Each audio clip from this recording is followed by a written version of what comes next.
Bonjour et bienvenue à toutes et à tous. Merci de nous avoir rejoints pour ce webinaire dédié à la certification qualité Calliope. Je m'appelle Sébastien Seguin. Je suis chargé de mission au C2RP, le Carrefour Hauts-de-France, et j'ai le plaisir aujourd'hui d'être accompagné d'Isabelle Desmarais, chargée de mission au C2RP. Bonjour Isabelle. Bonjour Sébastien et bonjour à tous et à toutes. Donc le but de cette première rencontre est de vous apporter des éléments de base pour vous familiariser avec Calliope. Ce sera également l'occasion de vous transmettre un ensemble de conseils, d'outils et de ressources pour vous accompagner dans l'obtention de la certification. Un second webinaire aura lieu le jeudi 18 mars prochain. Il vous permettra d'échanger directement avec un organisme habilité Calliope et avec un organisme de formation l'ayant obtenu. Donc nous allons de mémoire, je crois que c'est l'AFNOR qui intervient le jeudi 18 mars et également nous aurons le plaisir d'accueillir également la CCI. Pour le programme de ce jour, c'est bien donc une information de base, de premier niveau. Nous allons passer une petite heure ensemble. Le support de présentation est d'ores et déjà à votre disposition en téléchargement et vous êtes à peu près une petite cinquantaine à vous être inscrits aujourd'hui. Les derniers retardataires vont peut-être pas tarder à nous rejoindre. Je vous propose de commencer par une brève présentation du C2RP pour ceux ne nous connaissant pas encore. Isabelle, je te laisse la parole pour nous présenter en quelques mots le Carrefour Hauts-de-France. Oui, merci Sébastien. Voilà, donc le C2RP, donc en quelques mots, donc le CARIFOREF Hauts-de-France, donc est un groupement d'intérêt public qui est financé et présidé alternativement par l'État et la région. Notre vocation est d'accompagner à l'élaboration et à la mise en œuvre des politiques publiques, donc dans le domaine de l'orientation, de la formation et de l'emploi. Donc, nous sommes administrés avec les partenaires sociaux donc, et les acteurs économiques et également inscrits donc, dans le nouveau contrat de plan 2021-2027. À côté de ça, donc, nous sommes membres du CREFOP et bien sûr du réseau des CARIFOREF, le RCO, puisque donc, chaque région a son CARIFOREF donc, qui est là donc, pour appuyer l'ensemble des politiques publiques. Au niveau de nos missions, nous avons donc 3 missions principales. Tout d'abord, donc l'observation pour éclairer la décision publique. Voilà, nous assurons donc une observation sur le lien emploi-formation et voilà, nous sommes vraiment en appui technique. Notre deuxième mission, c'est l'accompagnement pour professionnaliser les acteurs régionaux et les décideurs. Donc dans toutes ces politiques de l'orientation, formation et l'emploi. Et puis, nous avons un rôle d'information, donc pour rendre accessible l'information sur la formation, puisque nous gérons la base régionale de l'offre de formation, sur les métiers, mais également les dispositifs concernant donc la formation. Donc, je ne vais pas être beaucoup plus longue. Je vais te redonner la parole, Sébastien, pour le programme de la matinée. Pour le programme de la matinée, merci Isabelle. Alors ce matin, nous verrons dans un premier temps tout d'abord à qui s'adresse cette certification, quels sont les organismes de formation qui peuvent ou qui doivent obtenir Calliope. Nous verrons dans un second temps le processus général de certification. Nous passerons également en revue les incontournables, les documents auxquels se référer. Nous ferons également un point sur les actualités, les dernières nouveautés au sujet de Calliope. Et nous vous conseillerons également quelques ressources pour vous accompagner dans l'obtention de cette certification. En fin de matinée, nous vous proposerons de terminer par un temps d'échange et de questions-réponses.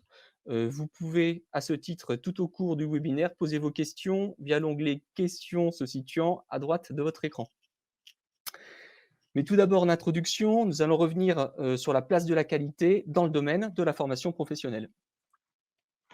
Oui, Sébastien, puisque je crois que la notion de qualité n'est pas nouvelle dans le domaine de la formation professionnelle. Oui, tout à fait, Isabelle. La notion de qualité n'a pas attendu Calliope pour être associée à la formation. En effet, la loi du 5 mars 2014 relative à la formation professionnelle, à l'emploi, à la démocratie sociale introduisait déjà la notion de qualité. C'était même la première fois que la qualité était inscrite dans le code du travail. Un an plus tard, un décret actait la naissance de Datadoc, la base de données qui permettait aux financeurs de vérifier la conformité des organismes de formation au regard de 6 critères. Pour information, on retrouve une partie de ces 6 critères dorénavant dans Calliope, pardonnez-moi. À cette époque, l'élément qui me paraît essentiel, c'est que la loi contraignait les financeurs à s'assurer que les organismes dispensaient une formation de qualité. Toujours à cette époque, un autre moyen de concourir à la qualité des formations était également instauré. Le CNEFOP, le Conseil national de l'emploi, de la formation et de l'orientation professionnelle, avait établi à l'attention des financeurs de la formation une liste de 54 certifications et labels qualité. Donc, face à la multiplication de cette certification et de ces labels, le législateur a souhaité en 2018, via la loi Avenir professionnel, simplifier la gestion du système qualité de la formation. Il a donc remplacé les 54 labels et certifications par une certification unique que vous connaissez, donc Calliope. Cette certification remplacera au 1er janvier 2022 les 54 certifications du CNEFOP et l'enregistrement Datadoc. Si on veut résumer brièvement pour cette introduction, une des évolutions majeures en matière de qualité est la suivante. Si auparavant la qualité d'une formation devait être vérifiée par les financeurs via Datadoc, il revient dorénavant aux prestataires de formation d'en assurer la qualité et surtout sa démonstration. Et donc, Sébastien, donc à qui s'adresse cette certification? Et dans quel cas les organismes de formation ont-ils intérêt à l'obtenir? Donc, le législateur a déterminé que la possession de la certification Calliope était obligatoire à compter du 1er janvier 2022 pour les organismes de formation, de bilan de compétences, de VAE et d'apprentissage, dès lors qu'ils font appel à des fonds publics ou à des fonds mutualisés. Donc, qu'entend-on par fonds publics ou mutualisés? Alors, fonds publics ou fonds mutualisés, il faut vous dire que dès lors que l'organisme de formation perçoit des financements, soit de par la région, de par l'État, de par les OPCO, de par la CDC, ou encore de par Pôle emploi de Transition Pro, ou encore de par la GFIP, vous devez, dans ce cas, de disposer de la certification Calliope. D'accord. Donc, avant d'aller plus loin, moi, je vous propose de faire un petit sondage. Donc, dans l'onglet à droite, vous avez donc le mot sondage. Et puisqu'il serait intéressant de connaître les types d'actions dispensées par les participants à ce webinaire et donc de répondre à la question quel type d'action de formation dispensez-vous? Est-ce que vous dispensez donc de la formation, bilan de compétences, de l'apprentissage, de la VAE? Voilà, on va vous laisser quelques instants donc, pour répondre à ce Et petit si sondage. vous ne correspondez à aucune des actions, vous pouvez également répondre par aucune, je ne suis pas un organisme de formation. Donc, c'est une réponse à choix multiple, parce que vous pouvez également dispenser à la fois une action de formation, mais également une action de formation par apprentissage. On peut choisir une, deux, trois, voire 4 de ces typologies d'actions.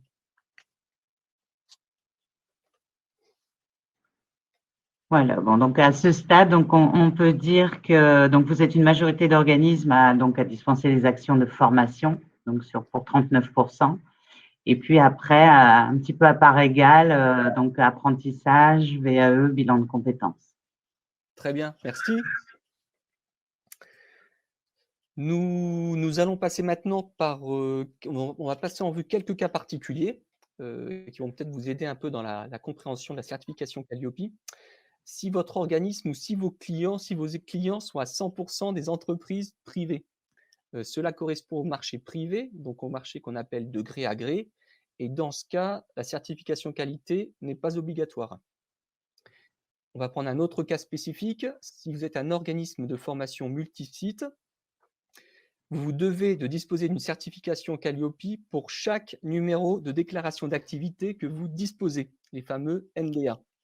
C'est-à-dire que si vous disposez d'un numéro de déclaration d'activité, vous devez alors disposer d'une certification Calliope. Si vous disposez de 2 numéros de déclaration d'activité, vous devez alors avoir 2 certifications distinctes. On a vu donc pour le marché privé de gré à gré, on a vu le cas où votre organisme de formation est explicite. On va voir dorénavant, le cas, de la formation, recourant à de la sous-traitance. Voilà. Alors dans le cas de la formation, si vous f recourez à la sous-traitance ou au portage salarial, ce sera à vous, organisme de formation, de vous assurer que les formateurs sous-traitants respectent bien le référentiel national qualité. Pour rappel, ce n'est ni la formation, ni le formateur qui est certifié, Qualiopi, mais c'est bien le processus général de certification. Très bien, Sébastien. Mais donc comment concrètement procède-t-on pour obtenir Calliope? Peux-tu nous en dire plus donc, sur le processus de certification? Alors rentrons dans le vif du sujet. Dans un premier temps, Isabelle, l'organisme de formation devra identifier, choisir un organisme certificateur. C'est cet organisme qui se chargera d'effectuer les audits de certification. Cet organisme certificateur devra avoir été obligatoirement accrédité par le COFRAC, c'est le Comité d'accréditation français. Le COFRAC a à ce jour accrédité 25 organismes. Alors c'est un gage de sérieux car ce sont les seuls habilités à délivrer Calliope. Vous trouverez leur liste sur le site du ministère du Travail ainsi que dans le C2 dossier du C2RP consacré à Calliope. Alors à vous après de choisir parmi ces 25 organismes certificateurs celui qui vous convient le mieux. Vous travaillez peut-être déjà avec certains d'entre eux. Vous pouvez également les contacter pour connaître leur méthodologie et leurs conditions financières d'intervention. Vous pouvez également prendre d'autres critères en compte, d'une part leur disponibilité et pourquoi pas leur implantation locale ou régionale. Certains organismes certificateurs proposent également sur leur site internet des questionnaires de positionnement, des auto-évaluations ou encore des audits blancs. Ce sont un ensemble d'outils qui vous permettent de vous familiariser avec la démarche d'obtention de Calliope. Ça va également vous permettre de choisir un organisme qui vous convient le plus.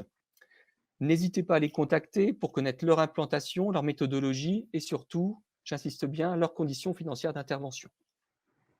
Oui, Sébastien, je pense que les modalités financières peuvent être un élément important dans le choix de son organisme certificateur.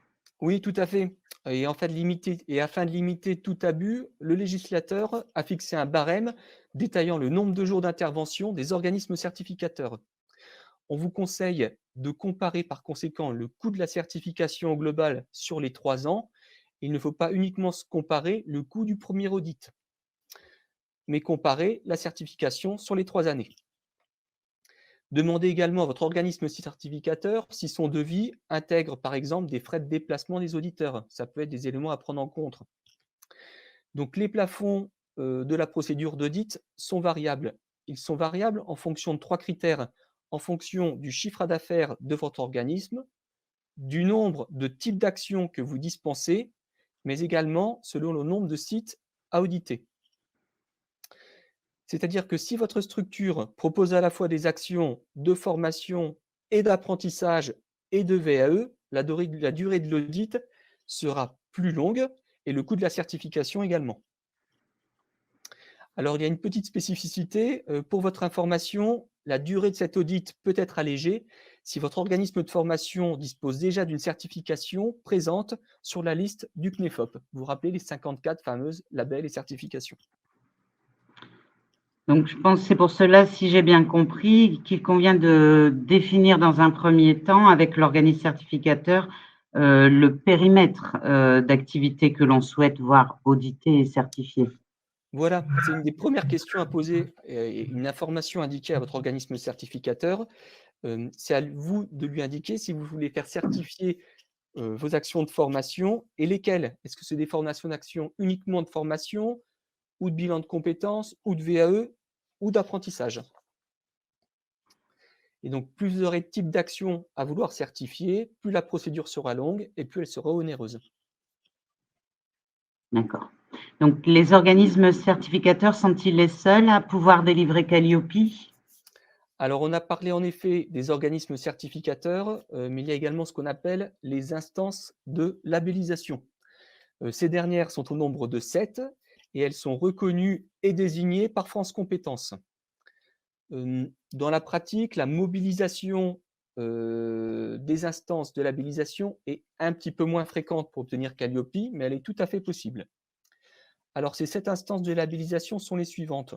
Il y a l'association pour la promotion du label APP, vous connaissez peut-être, les ateliers de pédagogie personnalisée, qui délivre le label APP.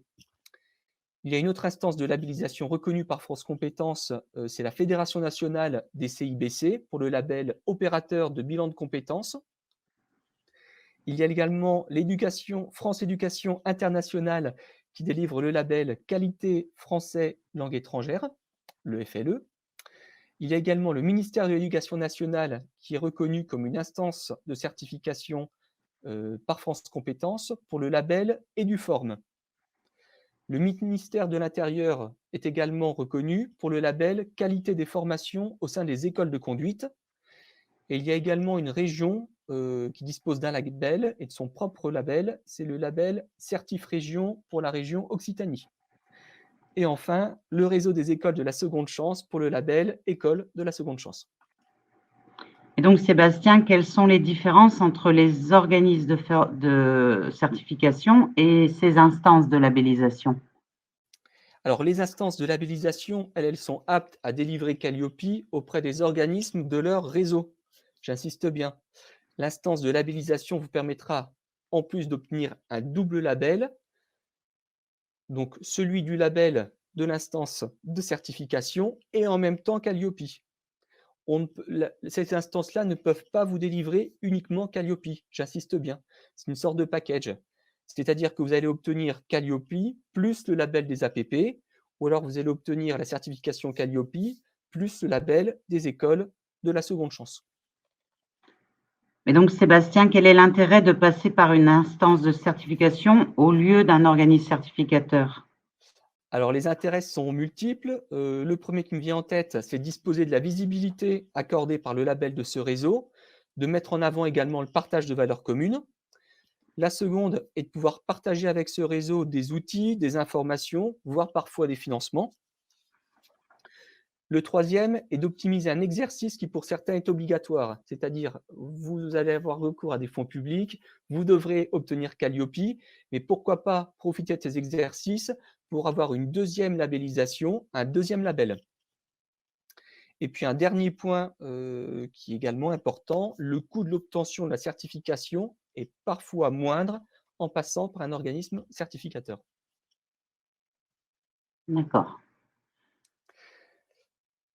Alors toutefois, je vais apporter une mise en garde. L'organisme, si vous sollicitez une instance de labellisation pour obtenir Calliope, vous devez vous assurer que cette instance est apte à délivrer Calliope pour le ou les types d'actions que vous délivrez. Je m'explique. Certaines instances sont aptes à délivrer Calliope uniquement pour un type d'action. Par exemple, on va prendre un exemple, le label APP. Le label APP pourra délivrer Calliope uniquement pour des actions de formation. On va prendre un second réseau. Le réseau des écoles de la seconde chance pourra délivrer le label des écoles de la seconde chance, également Calliope, mais pour des actions de formation et d'apprentissage. C'est pour ça que vous devez bien en amont vérifier que les actions de formation que vous dispensez et que vous souhaitez faire certifier Calliope correspondent bien au type d'action que les instances de labellisation peuvent délivrer. Isabelle, on avait, je pense, un deuxième sondage. Oui, je pense que là, on pourrait demander aux participants s'ils ont déjà identifié un organisme certificateur ou une instance de labellisation. Donc, si vous retournez sur l'onglet sondage, je vous invite à le compléter. Donc, si vous comptez entamer une démarche de certification, donc avez-vous déjà identifié un organisme certificateur ou une instance de labellisation? Voilà, donc ce sont vraiment les deux types d'organismes à pouvoir délivrer Calliope, les organismes certificateurs au nombre de 24 et puis les instances de labellisation au nombre de 7 qui ont plus à vocation de s'adresser à leur réseau, mais vous pouvez également les solliciter. Par exemple, si vous dispensez des actions de français langue étrangère, eh bien, vous pouvez pourquoi pas demander le label de France Éducation Internationale pour avoir d'une part le label français langue étrangère, mais également le label Calliope. Voilà, ben, je pense que nous avons les réponses. Donc, pour l'instant, vous êtes une majorité donc, à ne pas avoir encore entamé une démarche, donc à 56%. Et puis, quand même, 28% donc, qui ont commencé, qui comptent entamer une démarche et ont déjà identifié soit un organisme certificateur, soit une instance de labellisation. Très bien. Merci Isabelle. Donc, nous avons vu les deux types d'organismes aptes à délivrer Calliope. Donc, maintenant, Sébastien, quel est le processus de certification et comment se déroulent ces fameux audits? Voilà, on va arriver maintenant sur, entre guillemets, le gros du dossier. Comme vous le savez, Calliope est délivré pour une durée de 3 ans et ce sont 3 audits qui viennent rythmer la vie de cette certification, pardonnez-moi. Alors on va distinguer, le premier audit qui est l'audit initial, de l'audit de surveillance et de l'audit de renouvellement. D'accord. Donc, quel est le but de cet audit initial? Alors le but de l'audit initial est de s'assurer que les actions que vous dispensez correspondent aux exigences fixées par la loi. Donc, durant l'audit, l'auditeur prendra un échantillonnage des actions à observer par catégorie d'actions. Je réinsiste, les catégories d'actions sont bien les 4 que l'on connaît, les actions de formation, d'apprentissage, de VAE ou de bilan de compétences. Donc, l'auditeur prendra donc pour réaliser son audit initial les formations les plus courantes et les plus représentatives de l'activité de votre OF. Afin de préparer l'audit initial, votre organisme certificateur vous adressera en amont un plan d'audit. Alors, ce document détaillera différentes informations. D'une part, le périmètre de l'audit, le déroulement précis de la journée, mais également les indicateurs du référentiel qui seront audités. Il peut également indiquer la liste des personnes rencontrées. Vous observerez donc le jour de l'audit, point par point, le déroulé du processus de formation. L'objectif étant d'observer dans le détail votre processus de formation et de le faire coïncider, de le faire correspondre point à point les éléments de preuve demandés avec le fameux référentiel national qualité. Donc, je pense que maintenant, on va voir ce processus de certification. Donc, qu'est-ce que ce référentiel et quels sont les éléments qui le composent? Donc, c'est une sorte de Bible, c'est un document qui régit, qui établit les éléments de démonstration, de preuve que l'organisme de formation doit fournir lors de l'audit pour pouvoir obtenir la certification qualité Calliope. Donc, ce référentiel national qualité, il est composé de 7 critères, pardonnez-moi, et de 32 indicateurs. On va balayer ensemble un peu les 7 critères. Le critère numéro 1 rassemble les éléments qui contribuent à l'information des publics sur les prestations proposées, les délais pour y accéder, mais également les résultats obtenus. Le critère numéro 2 identifie durant la conception de la prestation les objectifs et l'adaptation de cette prestation au public bénéficiaire. Le critère numéro 3 détaille les modalités d'accueil, d'accompagnement, de suivi et d'évaluation en s'adaptant au public bénéficiaire. Le critère numéro 4 concerne l'adéquation des moyens pédagogiques, techniques et d'encadrement et la mise en œuvre durant la prestation. Le critère numéro 5 concerne les compétences des personnels de l'organisme. Le critère numéro 6 nécessite d'effectuer une veille de son environnement professionnel d'un point de vue réglementaire, sectoriel et pédagogique. Et enfin, le critère numéro 7 vise à prendre en compte les appréciations des participants, des bénéficiaires, pour faire évoluer la prestation de formation. Alors à ces 7 critères, comme on l'a évoqué, est rattaché 32 indicateurs. Et donc, si je suis un organisme de formation, mon organisme est-il concerné par ces 32 indicateurs? Alors, pas nécessairement. En fait, le nombre d'indicateurs dépend du type d'action que vous proposez. Vous vous rappelez, soit que vous dispensiez des actions de formation, de VAE, de bilan de compétences ou d'apprentissage.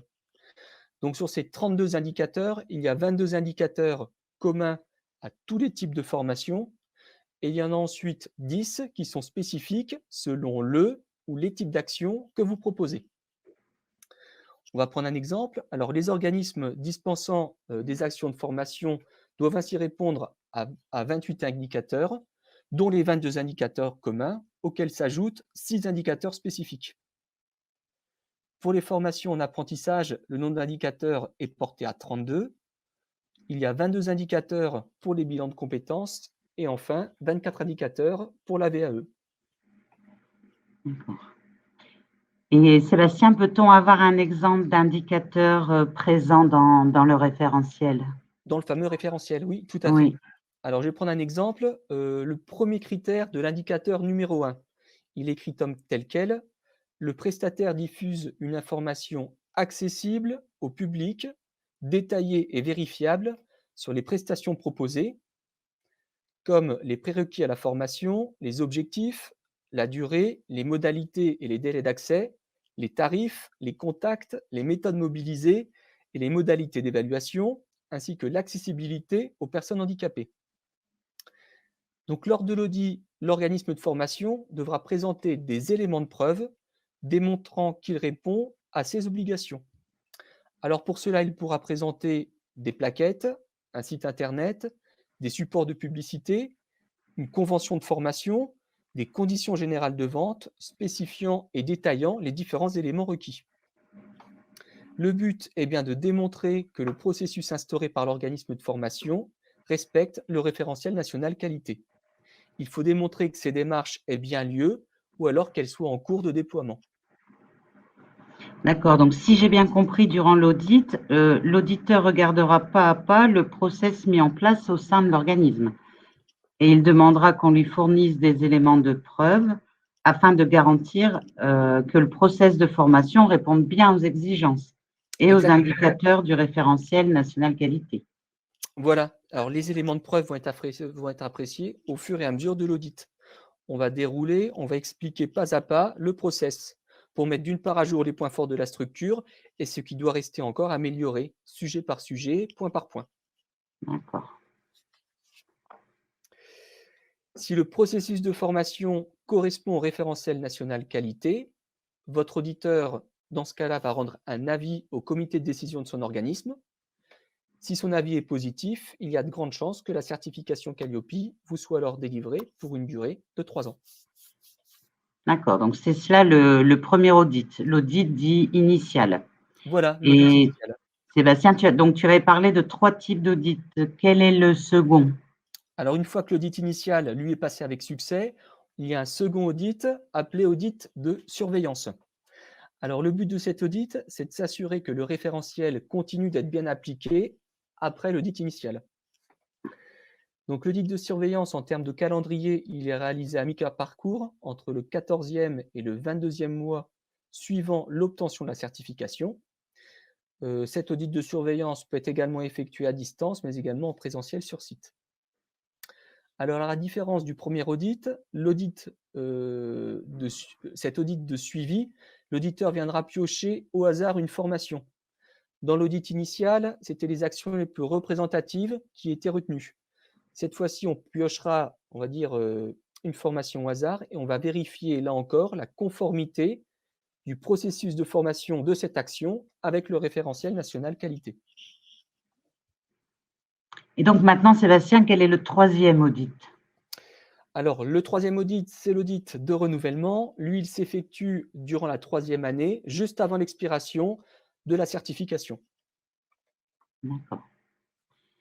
Et donc, que se passe-t-il donc durant l'audit si mes pratiques ne répondent pas en tout point aux critères du référentiel national qualité? Alors, c'est ce que l'on appelle, si votre pratique ne correspond pas avec le process avec le référentiel national, c'est ce qu'on appelle le cas des non-conformités. Alors, si vos pratiques ne correspondent pas au référentiel, ou durant l'audit initial ou durant l'audit de surveillance, l'auditeur va constater des non-conformités. Alors, on va parler de non-conformité lorsqu'un élément de preuve est soit indisponible, partiel, ou s'il ne permet pas d'attester qu'une partie de votre processus de formation est en conformité avec le référentiel. C'est l'absence de cet élément qui entraîne la non-conformité. Donc il existe 2 types de conformités, des non-conformités mineures et des non-conformités majeures. Et donc, quelles sont les conséquences d'une non-conformité mineure? Alors une non-conformité mineure va contraindre l'organisme de formation à établir et à mettre en œuvre un plan d'action dans les 6 mois. Ce plan d'action, il est adressé à l'organisme certificateur et ce dernier va vérifier la concordance de ce plan d'action avec le référentiel. Donc 2 cas de figure se présentent, soit l'organisme, de certificateur va lever la conformité ou si le plan d'action est insuffisant, voire carrément absent, il va requalifier cette non-conformité de non-conformité majeure. D'accord. Et donc, dans ces cas-là, quelles sont les conséquences d'une non-conformité majeure? Alors la non-conformité majeure va entraîner, elle, la mise en œuvre, d'actions correctives, cette fois-ci sous 3 mois. C'était 6 pour une non-conformité mineure et là c'est sous 3 mois pour une non-conformité majeure. Et donc, si les actions correctives ne sont pas réalisées ou si elles sont insuffisantes? Alors dans ce cas-là, pour une non-conformité majeure, la certification peut être suspendue. Si passé le délai de 3 mois, la conformité n'est pas levée, la certification Calliope est même retirée, ce qui va entraîner la réalisation d'un nouvel audit initial de certification. Donc on repart au début du processus de certification. Il faut savoir également que la constatation de 5 non-conformités mineures entraîne la même sanction qu'une non-conformité majeure, c'est-à-dire la mise en œuvre d'un plan d'action correctif sous 3 mois et l'interruption, voire le retrait de la certification. Alors voilà pour ce qui concerne le processus de certification, les différentes phases d'audit. Ça peut paraître conséquent, mais sachez que votre auditeur est là pour vous accompagner, pour vous écouter. C'est avant tout un échange, un dialogue. Vous pouvez tout à fait argumenter et défendre vos procédures. D'accord, merci Sébastien. Donc, Calliope, tu disais, est issu en partie de la réforme de 2018. J'imagine qu'il y a eu depuis des nouveautés, des actualités qui sont Oui, venues impacter cette certification. tout à fait. Alors en effet, depuis, il y a eu la crise sanitaire qui est passée par là. Donc cela a entraîné une prolongation de l'échéance pour l'obtention de Calliope d'1 an. Il y a donc eu un rapport, de la date d'obtention du 1er janvier 2021 au 1er janvier 2022. Est-ce la seule conséquence sur l'obtention de la certification? Alors pas tout à fait, il y a un arrêté, celui du 24 juillet 2020, qui permet aux organismes de formation de réaliser l'audit initial à distance. Donc on ne peut que vous recommander de vous saisir de cette opportunité. Le partage des informations se fait en partageant votre écran et les documents ainsi que les informations nécessaires. D'accord. Et en parlant d'audit à distance, quelle est la place de la formation à distance dans Calliope? Alors la formation à distance, a toute sa place dans Calliope, à un tel point qu'à l'occasion d'une réunion du groupe technique paritaire ayant attrait au suivi du plan de relance, le ministère du Travail a annoncé, le lundi 5 octobre 2020, vouloir rendre obligatoire la mise à disposition d'une plateforme de formation 100 à distance. Donc à l'heure actuelle, il n'y a pas encore eu de texte législatif à ce sujet, mais c'est une tendance qui risque de devenir réalité très prochainement et on pourrait envisager que la mise à disposition d'une plateforme de formation à distance intègre à terme le référentiel national qualité. Alors c'est une piste, à l'heure actuelle, ce n'est pas du tout le cas. D'accord. Sinon, au-delà de ça, est-ce que le public a accès aux organismes de formation habilités Calliope, à une Alors oui, tout à fait. information sur ces organismes? Alors le public peut demander d'une part à son organisme s'il est certifié Calliope et d'autre part, il y a une liste regroupant la totalité des organismes certifiés qui sera publiée avant le 1er janvier 2022. Alors cette liste sera publiée sur le site du ministère du Travail, mais également sur le site data.gouv.fr. Alors bien souvent, les organismes de formation certifiés Calliope apposent le logo Calliope sur leur communication. À ce titre, vous retrouverez dans le C2 dossier consacré à Calliope sur le site du CDERP la charte d'usage régissant l'utilisation de ce logo. C'est un élément de distinction. D'accord. Et à ce jour, est-ce que l'on connaît le nombre d'organismes certifiés Calliope? Alors, on a quelques informations. En date, de fin décembre 2020, 12 000 prestataires de développement de compétences se sont engagés dans la démarche de certification Calliope. Sur ces 12 000, il y en a déjà 7 500 de certifiés. Pour mettre un peu ces éléments en perspective, on estime en 2019 qu'il y a 31 000 organismes de formation qui bénéficient de fonds publics ou de fonds mutualisés. Donc sur les 31 000 organismes qui devraient être certifiés Calliope, on peut estimer qu'au 31 décembre, il y avait à peu près 40% d'engagés dans la démarche. Donc 40% engagés dans la démarche et puis 24%, donc un quart qui, eux, l'ont obtenu. Bon, donc, merci Sébastien pour ces informations très claires. Pour un peu terminer, quels sont les documents, les incontournables dont je dois prendre connaissance pour m'engager dans ce processus de certification? Alors on va regarder les quelques documents incontournables. Le but, c'est vraiment pas de vous noyer sous les informations. On va prendre les essentiels. Et je me permets de vous rappeler, donc il y a vraiment un dossier avec la totalité de documents qui, lui, est accessible sur le portail du C2RP et qui vous permettra de retrouver l'intégralité de ces informations, fléchées, balisées, expliquées, pour une meilleure compréhension. Alors, au titre des rayons des indispensables, tout d'abord législatifs. Il y a le décret numéro 2019-565 du 6 juin 2019. Celui-ci liste la totalité des indicateurs du référentiel national qualité par type d'action. Vous vous rappelez, ce sont les 22 indicateurs communs et les 10 indicateurs spécifiques. Donc ce décret-là les liste dans leur totalité. Il y a ensuite un autre arrêté sur lequel on peut vous inviter à vous pencher, c'est celui du 6 juin 2019. Celui-ci encadre la durée des audits par typologie d'action.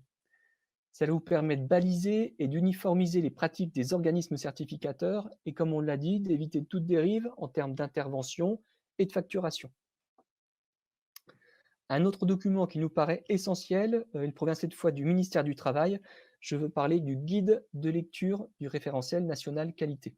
C'est vraiment un document très bien fait, très bien conçu. Il va reprendre sous la forme de fiches synthétiques chacun des 7 critères et des 32 indicateurs du référentiel. Alors, vous allez disposer pour chaque indicateur d'exemples d'éléments de preuve à fournir, ainsi que des indications qui vont permettre d'apprécier ce que le contrôleur contrôlera, ce que l'auditeur contrôlera. J'insiste, c'est un superbe outil pour vous familiariser avec la certification et vous approprier de manière très pratique le référentiel. Alors, ce document indique également quel indicateur peut faire l'objet d'une non-conformité mineure ou quel indicateur peut faire l'objet d'une non-conformité majeure. Il comprend également un glossaire qui explique une trentaine de termes spécifiques employés dans le référentiel. D'accord, donc sur Calliope, comme Sébastien vous l'indiquait, donc vous avez sur le site du C2RP le C2 dossier, donc qui est consacré à Calliope. Vous retrouverez également sur le site internet donc la totalité des textes juridiques, mais donc également des explications concrètes sur les audits, ainsi qu'un ensemble de schémas et de guides explicatifs. Nous avons également réalisé donc une vidéo de présentation de la certification qui peut vous permettre de sensibiliser vos équipes en interne aux enjeux de la certification. Ça peut être également quelque chose d'intéressant. Et puis, donc, Sébastien nous a parlé du critère numéro 6 du référentiel, qui consiste à effectuer une veille de son environnement professionnel, à la fois d'un point de vue réglementaire, mais également sectoriel et pédagogique. Donc, n'hésitez pas à vous rendre sur notre site pour bénéficier des dernières actualités, donc en lien avec la formation, et à vous abonner à notre lettre d'information. Le C2RP met également à votre disposition tout un certain nombre de données socio-économiques sur le lien emploi-formation. Donc, à travers ces différents outils, vous allez pouvoir retrouver donc des éléments sur les métiers, sur les formations. Nous avons, on va dire, 4 types d'outils. sur les indicateurs, donc emploi-formation, un outil Atlas qui vous permet des cartographies également, qui est un outil de cartographie dynamique qui peut mettre en perspective ces différentes données. Nous avons également donc les fiches emploi-formation qui vous sont accessibles, et puis le tableau de bord emploi-formation là qui vous avez un certain nombre d'éléments sur des thématiques comme l'économie et l'emploi, les métiers, le marché du travail, la formation initiale, la formation continue et les territoires. Donc, vous retrouvez tous ces outils dans la rubrique sur notre site, dans la rubrique observation et statistiques. Merci Isabelle. Donc, il nous reste un petit peu de temps. Je vous propose que l'on fasse un point sur les questions que les participants se posent donc, au sujet de Calliope. On a reçu quelques questions. Donc, que doit faire l'organisme de formation pour obtenir le label?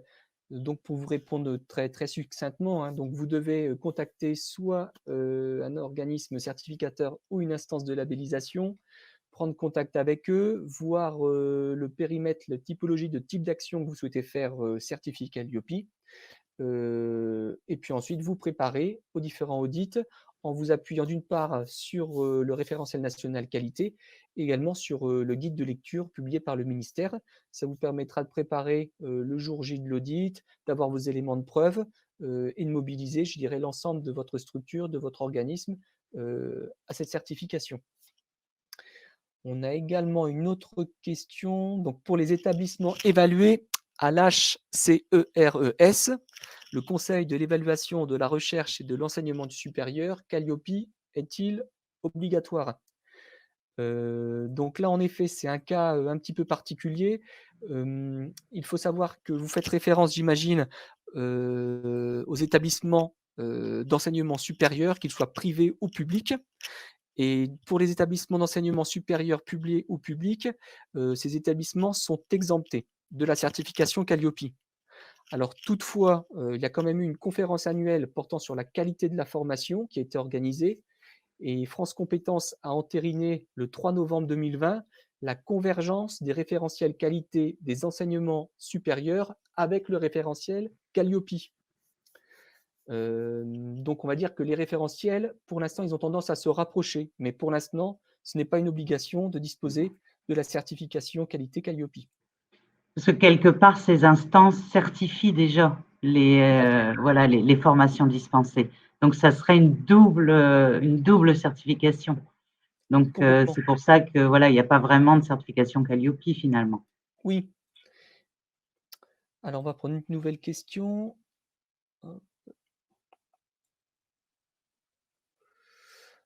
Alors.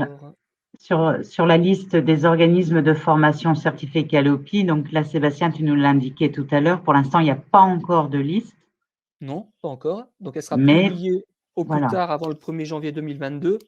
Je dis bien au plus tard. Donc, pour vous en assurer, vous pouvez soit contacter l'organisme de formation pour savoir s'il est détenteur, ou alors vous surveillerez les informations sur le site data.gouv.fr ou sur le site du ministère du Travail.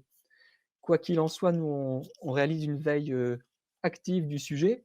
Donc, si jamais la liste venait à voir le jour, on réaliserait une mise à jour de notre dossier consacré à Calliope, et puis on publierait également une information sur le portail du site du C2RP.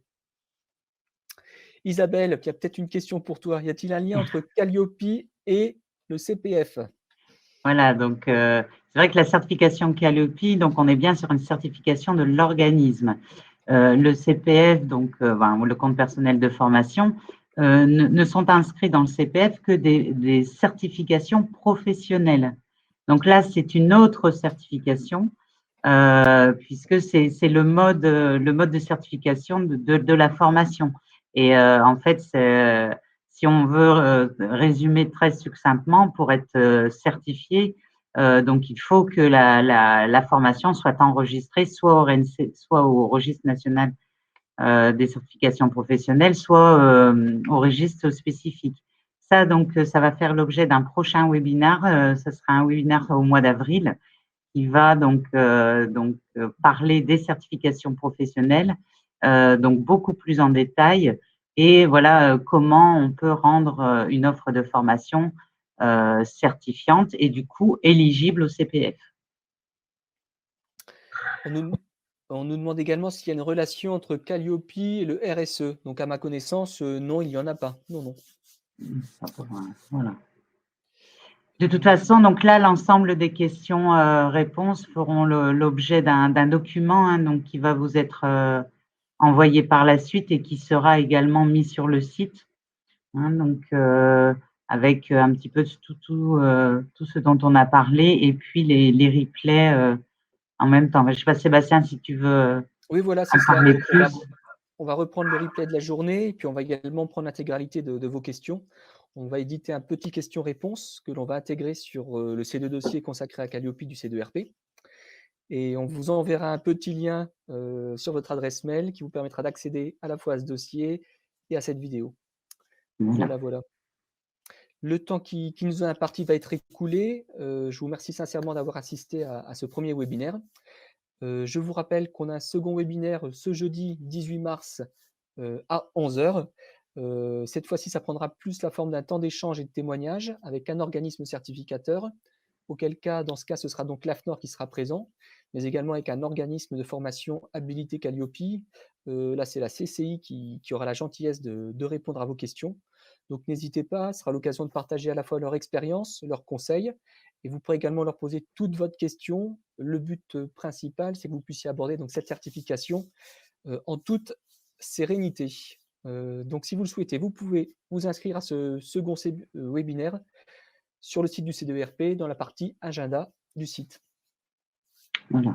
On vous laisse quelques temps également. Vous pouvez toujours continuer à poser donc, vos questions et donc les réponses seront apportées dans le question-réponse.